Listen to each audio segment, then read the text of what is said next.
Headline দিয়ে আমরা ঠিক করে দিতে হয়। আচ্ছা, আপনারা হেডলাইন করবেন, আমি কি হেডলাইন করবো? আচ্ছা, না, ওদের আগ্রহের জায়গা কোনগুলো কোনগুলো বাংলাদেশের বিষয়, এটা যদি এই সবগুলো তো বলে ফেললাম। তার বাইরে একটা কথা হয়েছে, সেটা হচ্ছে আমি আগামী সেপ্টেম্বরের 8 তারিখে জাতিসংঘের সাধারণ পরিষদের সভাপতি হিসেবে আমার দায়িত্ব গ্রহণ করব। এই প্রেসিডেন্ট হিসেবে আমার যে কাজ সেটা নিয়ে তার সঙ্গে আলাপ হয়েছে, এবং এই আলাপটা আমাদের চলতে থাকবে। জাতিসংঘের প্রতিষ্ঠার পেছনে আমেরিকার একটা বিশাল ভূমিকা ছিল।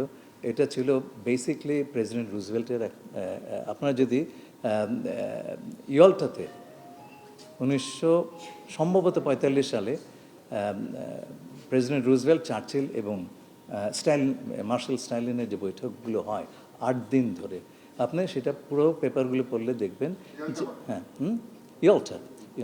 তো সেইটাতে আপনি দেখবেন যে মার্কিন রাষ্ট্রপতি রুজভেল্ট, তার সবচেয়ে বড় একটা এজেন্ডা ছিল ইউনাইটেড নেশনস, এবং লিগ অফ নেশনসের মতন এটা এই নতুন সংস্থা যাতে সহজেই মুখ থুবড়ে না পড়ে, তার জন্য উনি কিছু কিছু স্পেশাল বন্দোবস্ত করেছেন। তো জাতিসংঘের ব্যাপারে আমেরিকান ইন্টারেস্ট সেই সময় থেকে, এর শুরুর থেকে এই কনসেপ্টটাই এসছে ওদের কাছ থেকে।